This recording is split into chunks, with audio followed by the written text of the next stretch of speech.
Welcome to పిడిటి.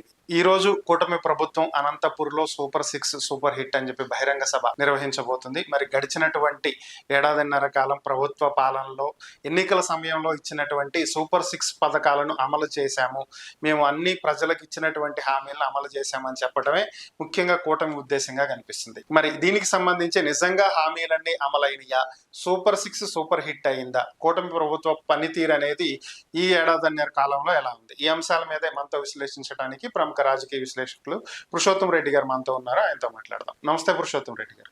నమస్తే అండి sir, ఈ సూపర్ 6 సూపర్ హిట్ అని చెప్పి బహిరంగ సభ అనంతపూర్లో నిర్వహించబోతున్నారు. మరి ఈ సభ నిర్వహించేటువంటి ఉద్దేశం దాదాపుగా మేము ఇచ్చినటువంటి హామీలను అమలు చేశామని చెప్పుకుంటమే కావచ్చు. సో నిజంగానే ఏపీలో ఆ పరిస్థితి ఉందా? కూటమి ప్రభుత్వం మంచి ప్రభుత్వాన్ని గతంలో కార్యక్రమం నిర్వహించింది. సో ఓవరాల్ గా ప్రజలు సంతృప్తిగా ఉన్నారా? వారి పరిపాలన అనేది సజావుగా సాగుతుందా? ఆంధ్రప్రదేశ్ మొత్తం పరిపాలన ఈ సూపర్ 6 సూపర్ హిట్ ప్రోగ్రాంకి మనం కలపలేము.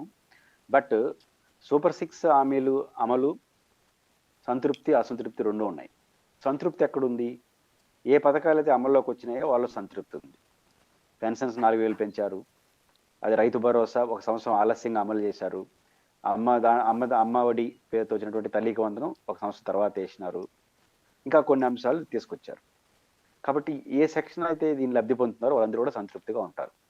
సరే, కొన్ని చోట్ల తగ్గించారు లబ్ధిదారులు అంటున్నారు, కానీ అది వాళ్ళు నష్టపోతారు, వాళ్ళు కోపంగా ఉంటారు.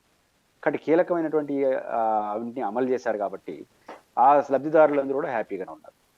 ఇది మొదటి అంశం. ద సేమ్ టైం నిరాశ ఎక్కడ? ప్రధానంగా 2 పథకాల్లో వస్తుంది. అదేంటంటే, ఒకటి నిరుద్యోగ భృతి, 2 ఆడబిడ్డ నిధి. నిరుద్యోగ భృతి కన్నా ఆడబిడ్డ నిధి బాగా వ్యతిరేకత వస్తుంది. ఎందుకంటే ప్రతి 18 సంవత్సరాలు నిండిన మహిళకు మేము 15,000 రూపాయల చొప్పున ఒక్కొక్క సంవత్సరానికి ఇస్తామని రెగ్యులర్గా చెప్పారు. 18,000 రూపాయలు ప్రతి సంవత్సరం ఇస్తామని చెప్పారు. మరి ఇప్పుడు 1.5 year అవుతుంది. ఈ సంవత్సరం కూడా అమలు చేస్తారో లేదో తెలియదు. పైపెచ్చు చంద్రబాబు గారు కీలక ప్రకటన చేసినారు. ఈ మన ఆడబిడ్డ నిధిని P4కు అనుసంధానం చేస్తామని చెప్పేసినారు. అదేవిధంగా ఈ నిరుద్యోగ వృత్తిని స్కిల్ డెవలప్మెంట్కి అనుదానం చేసేస్తున్నారు. దానికి సంబంధం లేదు.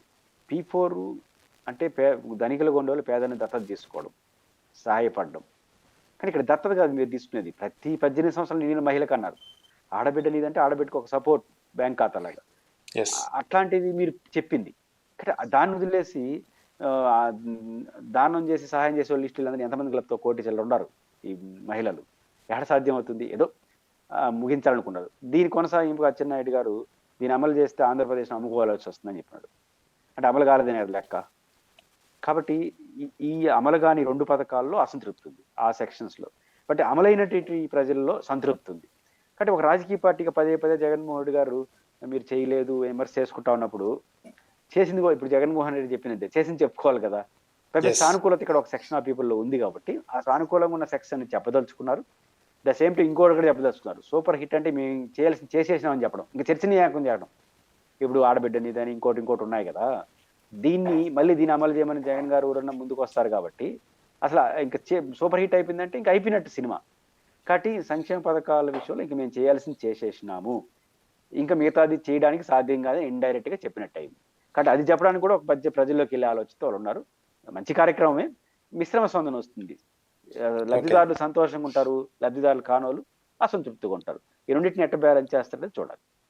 ఓకే, అయితే ఈ సూపర్ 6 అమలుకు సంబంధించి మీరన్నట్లు నిరుద్యోగ భృతి 3,000, ఆడబిడ్డ అనేది ప్రతి నెల 1,500 చొప్పున ఇస్తాము అనే దాంతో పాటుగా జాబ్ క్యాలెండరు, బీసీ ఎస్సీ ఎస్టీలకు 50 సంవత్సరాలకే పెన్షను, అదేవిధంగా మరి 20 లక్షల ఉద్యోగాలు, వీటికి సంబంధించి కూడా ప్రశ్నలు తలెత్తుతున్నాయి. సో ఇవి అమలు అవుతాయా, అమలు అవ్వవా అనేది బహుశా ఈ ఒక్క అంశంలో నేను అనుకుంటా అటు షర్మిల గారు కావచ్చు, ఇటు జగన్మోహన్ రెడ్డి గారితో ఏకీభవించడం జరిగింది. ఈ రోజు ఆమె కూడా ప్రెస్ మీట్ పెట్టి ఏమి హిట్ చేశారని చెప్పి మీరు సూపర్ హిట్ అని చెప్పుకుంటున్నారు అని చెప్పి ఆమె ప్రశ్నించడం కూడా జరిగింది. ఈ రోజు ప్రెస్ మీట్ లో జగన్ గారు కూడా ఇదే ప్రశ్నించారు. సో మీరన్నట్లు ఈ సభతో ఇక మేము చెయ్యాల్సిందేం లేదు, అన్ని ఇచ్చేసాము అని చెప్పి ఈ మిగిలినటువంటి వాటిని గాలికి వదిలేసే ప్రయత్నమేనా? ఒకటి, ఏ పథకం అమలు చేయాలని డబ్బు ప్రధానమైంది. నాకున్న అవగాహన మేరకు ఇప్పుడు అమలు చేసిన సంక్షేమ పథకాలు మినహా మిగిలిన సంక్షేమ పథకాల అమలు సాధ్యం కాదు. అంటే కొన్ని చేయొచ్చు. ఇప్పుడు ఆటో వాళ్ళకి చిన్న సహాయం ఇట్లాంటి కొన్ని చిన్న చిన్న మార్పులు చేసుకోవచ్చు. కానీ కీలకమైనటువంటి బ్రాడ్‌గా సెక్షన్ ఆఫ్ పీపుల్‌ని దీన్ని ఇన్వాల్వ్ చేసేంత పథకాలు మాత్రం అమలు చేయడం సాధ్యం కాదు. ఫైనాన్స్ రీత్యా ఇంపాసిబుల్ అంటున్నాను. కాబట్టి బహుశా అది కూడా చెప్పడం దీంట్లో ఉద్దేశం. సూపర్ హిట్ అంటే హిట్ అయిపోయింది. సినిమా హిట్ అయిపోయిన తర్వాత మళ్ళీ సినిమా కొత్తగా చూపించేదేం ఉండదు. కాబట్టి ఖచ్చితంగా ఇది మరోసారి చర్చనే, మేము చేయగలిగింది ఇది చేసినాము అనే సందేశం ఖచ్చితంగా ఈ సభ ద్వారా ఇవ్వదలుచుకున్నారు. కాబట్టి నాకున్న అవగాహన మేరకు మినిమం ఆర్థిక ఆలోచన తెలిసిన వ్యక్తిగా మనకున్న ఫైనాన్స్ రీత్యా ఇంతకు మించి చేయలేరు. ఓకే. వాళ్ళు ఇంకా 40-50 దాకా ఉన్నాయి పథకాలు. దానికి సాధ్యం కాదు. కాబట్టి ఇప్పుడు వచ్చిన సంక్షేమ పథకాల మీద ఇప్పుడు సాధ్యమయ్యేటువంటి P4కి దీని ఎందుకు అనుసంధానం చేస్తారు ఆడబిడ్డ నిధిని, స్కిల్ డెవలప్మెంట్కి దీని ఎందుకు సందర్శిస్తారు, నిరుద్యోగ భృతి 20 లక్షల ఉద్యోగాలు వచ్చే లోపల 20 లక్షల మందికి నిరుద్యోగ భృతి, 20 లక్షలు నిరుద్యోగ భృతి 20 లక్షలు ఇంటూ 3,000 అంటే నెలకు ఎంత అవుతుంది? కాబట్టి ఇది జరుగుతుందని నేను అనుకోవట్లా.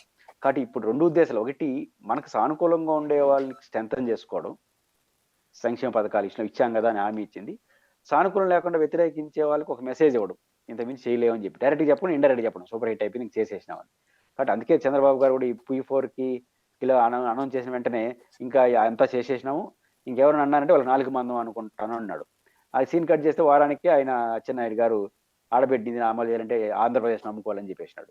కాబట్టి ఇవన్నీ ఉన్నాయి కాబట్టి సస్పెషన్లో పోయి ఇది మేము చేయగలిగింది చేసామని వాళ్ళు సంతృప్తి ఉన్న వాళ్ళని స్వాగతించడం, మిగతా సమాజానికి కూడా ఇంతకుమించి చేసేదానికి అవకాశం లేదని చెప్పడం కూడా ఒక కారణంగా నేను చూస్తాను. డైరెక్ట్గా చెప్పరు, ఇండైరెక్ట్గా చెప్తారు.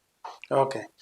ఈ సభని అనంతపూర్లో నిర్వహించడం వెనక ఏదైనా ప్రత్యేక కారణాలు ఉండి ఉండొచ్చా, లేదంటే జనరల్ గానే పెట్టారనుకోవాలి?